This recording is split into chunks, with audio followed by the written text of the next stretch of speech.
Chennedy Carter has some tweets that have a lot of Sky fans asking what is going on with the talented guard and will she be back in the Chicago Sky uniform? We're going to talk a little bit about that. Plus, we're going to talk about how Angel Reese is planning to use Unrivaled for her development this offseason. And Kamilla Cardoso has quietly been dominant overseas. We're going to talk about all and more right after this. Welcome to Chicago Sky Central, and here's your host, Haize. What's going on, Sky fans? Welcome to another episode of Chicago Sky Central, your number one spot for everything Chicago Sky related. I'm the host there, Haize, but more importantly, you guys can follow the channel at Chicago Sky Pod on every social media platform we happen to be on. With that said, let's go ahead and get into this content for today, y'all. And hey, listen, it is never a dull day. This is probably going to be one of the more interesting WNBA offseason. I think with all the new attention around the league, the depth of this draft and things like that, it's going to be a pretty solid offseason as far as news and things like that.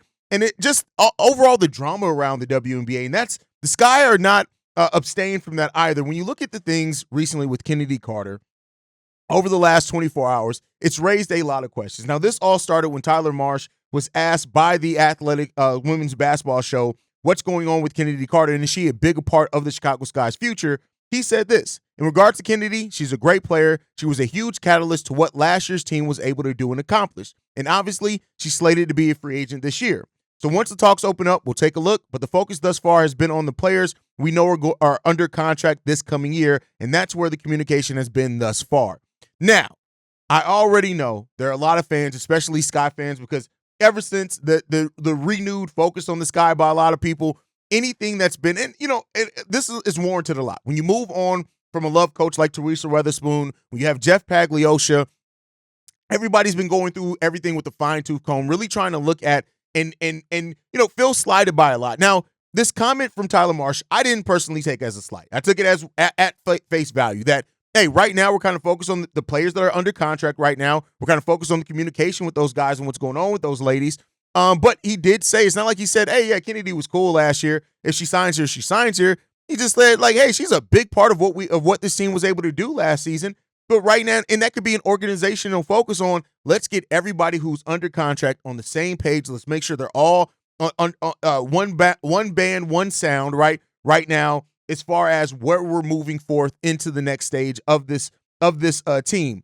That's not to say that Chennedy Carter can't be a part of the Chicago Sky future, but I understand why these type of comments left a sour taste in many fans' mouths on an offseason that's already done that, a large part of it already, right? When you look at the firing of Teresa Weatherspoon, when you look at Jeff Pagliosha, and shout out to Seaway, who really kills Jeff Pagliosha consistently on TikTok, that, it is what it is. Like, this Sky team, until they show a level of movement in a way that makes sense, right, to the fans, in a way that is clearly making this team better every step of the way, there's going to be a lot of questions on everything that goes on with this team. And so that was one step. And then it went a little bit further yesterday when Chennedy tweeted this. Man, said, let's chat. Drop the WNBA teams you would like to see me sign with next year. Y'all be coaches and GMs anyway. Let's see what you think. And so, of course, when you pair that with Tyler Marsh's comments, when you pair that with just the fact that who Chennedy Carter is, there's been a lot of different reactions to this. And I want to make sure that I try to cover all the reactions to this, because it's not just everything against the Sky and in favor of the player. There have been some people who responded to this as well, like, here goes Chennedy Carter doing Chennedy Carter things. This is why teams before have moved away from Chennedy Carter. This is what has alienated her from some other people in places elsewhere as well. Like, there have been some of those reactions. So I want to be clear and represent everything, because it hasn't just been this reaction of, oh my God, the Sky done effed up again. There's been some reactions as well of, all right, what is happening here and why is it happening? And then how can we avoid this? And is it Chennedy crashing out? And I don't look at it either way. I think that it's overreactions on both sides of this. I do think, like, she's a restricted free agent. If the Sky want to keep her, they will. They can match any offer that she's given. She's not an unrestricted free agent to the point to where she can just go anywhere, right? And so there's an aspect of that. There's also the expansion draft that's coming at some point, right? There's a lot of things right now up in air to where the Sky may want to focus on evaluation and other things. But make no mistake about it, Chennedy and what she brought to this team, what she meant for this team last year, how she was the scorer for this team in large portions last year. There's a lot of reasons why if she does take issue with the words from Tyler Marsh or anything from the way that this organization is operated. Listen, when you're a free agent, regardless if it's restricted or not, that's some of the most power you're going to have in sports. Now, why it is restricted and the Sky have the right to match any offer that she gets, it could get pretty interesting here. So, of course, we got the draft coming up first, right? And those type of things. Well, no, free agency's first. But as we get closer and closer to these decisions needing to be made, it's going to be something to watch, and it's going to be something to behold, because I tell you what, if they do move on from Chennedy, and me and Steve-O talked about this on the draft special, and I want to be clear here that this is a chance, like with the Sky having 2 top 10 picks, the Sky very well in a guard-heavy draft at that. This is a very guard-heavy draft. There is a possibility that Chennedy Carter may just not be part of the Chicago Sky's future. I've said that before. I know that's not something that everybody agrees with. I'm not even saying that I agree with it. I'm just saying that it is a possibility. That is something that could happen for this Sky team, that they could look to go 2 guards in this draft. And if they do, and they're both guards that can shoot, that can pass, that have 3-point shooting, that may leave Chennedy Carter on the outs looking in. If the Sky do go something different, like Sonia Citron, from, even though she's 6'1", right, as a shooting forward, a shooting guard, small forward combo, and then go Tahina or Georgia later in this draft as far as point guards that could also leave Chennedy Carter out. So there's a possibility that this goes either way. And I just want to be clear on that. It may not go the way that we want, that you want, that anybody wants. The Sky have a lot of things, a lot of tools at their disposal on top of having some of the most money in free agency this offseason. So with all those things at the disposal of the team, they could very well look to go in a different direction and not shore up money. Now, again, another thing to look at this is the last year on this CBA. And there are going to be a lot of contracts that really increase in the 2026 offseason, for example. And so because of that, maybe Chennedy does stay here on a 1-year deal or something like that, because and get to take advantage. There's going to be a lot of players that kind of posture their contracts to be able to take advantage of the CBA increase and the salary cap increase, so they can actually make considerably more money with the new CBA that's bound to come in and bound to grow contracts exponentially. So there's always those aspect of things as well. So be on the lookout for that. It's going to be a interesting offseason. And here's the thing. Like I said, I can understand it from both sides. But to me, and just to give my personal thought on it, not that it matters how I personally feel, but just to give that, I hope that Chennedy Carter stays here. I think the connection that she had with Angel, I think what she's able to do scoring-wise, our only half-court scorer, at least right now on the roster. I would love to see what she looks like with a point guard that can distribute more and to space the floor out more to give her even more space to operate in. And if that's the case, I would love to see, even if it is just another 1-year deal for Chennedy Carter, I wouldn't be mad at that. And we'll see what that brings and what this ends up being for Chennedy Carter. But let me know what you guys think on all that down below. Now, with that said, we're talking about improvement and development, and we got to talk a little bit about Kamilla Cardoso and what she's been doing overseas. She's played 3 games so far. She actually plays again today, so this will be kind of out of date by the time you guys are hearing it. So far, she's averaged 25 points per game overseas in 3 games played. She's had 25 points, 26 points, 23 points. She's shooting efficiently from the field so far. She's had 13, 11, and 8 rebounds, 3 games of 3 assists, and 4 assists, 2 block shots in the last game, no block shots in the first one. Kamilla Cardoso is absolutely right now killing it overseas.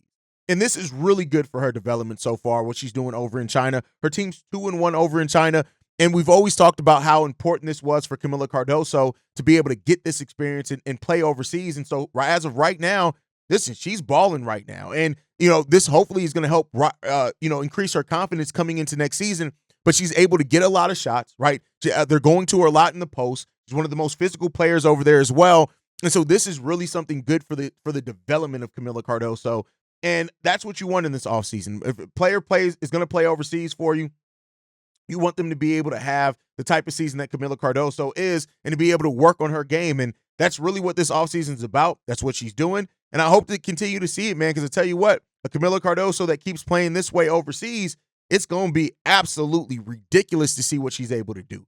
She's building that she's building her game on. She's working on her game, becoming a more well-rounded player. We saw how she finished the season and things like that. And as that continues to go on for the season, it's going to be really important to see how she continues to play. And, it's her and Chennedy are playing overseas. Chennedy Carter's played 2 games so far overseas as well. And her team is 2-1 also. She's had 24 points and 14 points scoring overseas. So she's been doing solidly over there. Also, you got Dana Evans, who was over in Turkey and killing it. So, overall, like the Sky players that are playing overseas have been playing really good. And that's what you expect over there. Isabel Harrison's another one who wasn't fully healthy in the Sky season, but you look at what she did overseas as well. Like, I think her season's pretty much wrapped up at this point, or they're still playing over there. But yeah, like, listen, I if you guys can find any of these games, I implore you to do so, because listen, it really does help to see what these players look like in different systems and in different scenarios, and maybe what if Tyler Marsh truly builds the system around the players' skill sets, what they can bring to the Sky team next year. And the one player as well that we're going to talk about before we go is, of course, Angel Reese. Now, Angel Reese will be playing over in Unrivaled, and Unrivaled has talked about how their focus really is player development over there. That's what the Unrivaled is building their league around. That's what they're talking about right now, is that the focus is on player development and how 3-on-3. There's been a lot of fans that have asked, well, how much do you really work on in 3-on-3? And I'll tell you this, 3-on-3 actually exposes more weaknesses because there's less players out on the court and you're forced to do more things. And so for a player like Angel Reese, whose offense wasn't necessarily the biggest part of her game, she's going to get an opportunity to really explore mismatches, play more in pick and roll, really work more on her offensive game and how she uses her size and her length and things like that, because she's going to get switched on guards. She's going to play with some really good guards, things like that. She's going to be challenged offensively. Defensively, I think some of her strengths are going to be really maximized playing in 3-on-3, but she's going to have an opportunity to have more space to operate because of help defense not being as much of a thing. And she's going to have to take advantage of mid-range shooting as well. And so that's something we want to see Angel Reese add to her game here for the Chicago Sky. And she's going to get a really good a chance to do that. And I think Angel's talked about it. Like, what she wants out of playing in Unrivaled is a really good chance to work on her shot profile. She's going to get a great chance to do that here over in Unrivaled. And so as that league gears up to start in January, I believe, we're going to be having breakdowns of that here. We're still kind of determining how we're going to do it, maybe weekly updates, things like that, maybe even daily if there's like a really big game. But, we'll be breaking all that down here. So make sure you guys hit that subscribe button and follow us if you want coverage of the Unrivaled League. And we'll do some of Players Unlimited when that happens as well. Before we go, we did get a voicemail. We're going to go ahead and play that now. I'm going to tell you guys how to get in your voicemails because we really want to hear from you guys, especially over the offseason. We're trying to be more consistent, hearing from you guys on how you feel about the team, things that you've heard, rumors that you've heard, moves that the teams have made. Make sure you guys are getting those voicemails and text messages and emails in, because in the offseason, this really is a show that we would like to turn over to you guys and hear more from you guys on. So make sure you guys leave those voicemails. But this one that we have today, this one's from Jay. Yo, Haize.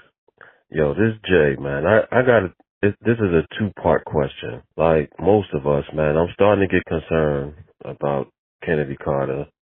Of course, the GM and the coach act like they refuse to say her name. It's weird. She's leaving these cryptic tweets. We don't know what's going on, and I'm starting to get worried. That's number one. Number two, do you think it would be any chance in hell that they would actually let her go?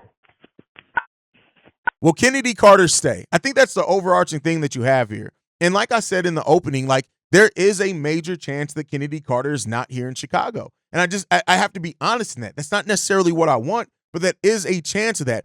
You got to look at it this way from the team aspect, right? Like, if you, as preparing for the raise in contracts, and those are going to happen, right, in the new CBA, that this team, if they have a chance to go younger and have everybody kind of on the same kind of timeline where the contracts are all coming up and extensions at the same time, that may be the focus of this team. Having a vet like Chennedy Carter, who is still young into her WNBA career, but is a vet, make no mistake about it, it could be that they want to move on from that. Again, I'm saying that there's a chance. I'm not saying that that's going to happen for sure. I'm not saying that that's what I want to see per se. I'm just saying that I'm looking at what in the totality of everything that can happen. And there is a chance that the Sky do move on from Chennedy Carter. Now, is it what we want? No. But there is a chance that. I think a key thing in this is what the Sky do with the number 10 overall pick. What they plan to do with the number 10 overall pick is going to be a big determining factor, because if they do, let's say Olivia Miles is off the board, and at that point they're going best available, which could be Anisha Morrow at power forward, right? Which don't really need a power forward, kind of good at bigs, but Sonya Chatron's there, and what she is as a shooting guard, small forward, right? And that type of thing. Aziz Fudd, right? what she could be as a shooting guard in this league as well. And then you get your point guard in like a Tahina or like a Georgia Amore down the road, or a Rory Harmon, right? You get some of these ladies down the road in that case. And then and like you could very well move on from what Chennedy Carter is. And I'm not saying that that's the right decision. They could absolutely blow up in the Chicago Sky's faces. Make no mistake about it. But it is an option there. And the Sky are going to look at all the options. And so I know our biggest need right now is point guard. That is our biggest need, point guard and some shooting. But if the Sky also look at bringing back Brenda Maxwell, right, they could have a chance to add a lot of both. And so we'll see what happens there. It's a lot up in the air for the Chicago Sky, but I want to be clear here. It can go a lot of different ways. And we'll see what way it ultimately goes as the offseason goes on. But thank you for leaving that voicemail, Jay. Thank you guys for following the show. Make sure you're following the show at Chicago Sky Pod. You send us any feedback, questions, comments, concerns, ChicagoSkyCentral@gmail.com. And then lastly, if you want to leave a text message and our voicemail for the mailbag like you heard today, the number to do so, 773-270-2799. Now, we do share that with Chicago Bulls Central, so don't be surprised when you hear Bulls Central on the voicemail. Love you guys, man. Thank you guys for tuning in. Like I like to end everything on, man. I'll see you guys the next time we go to Skytown. Love you guys. Peace, y'all. This has been a presentation of the Break Media.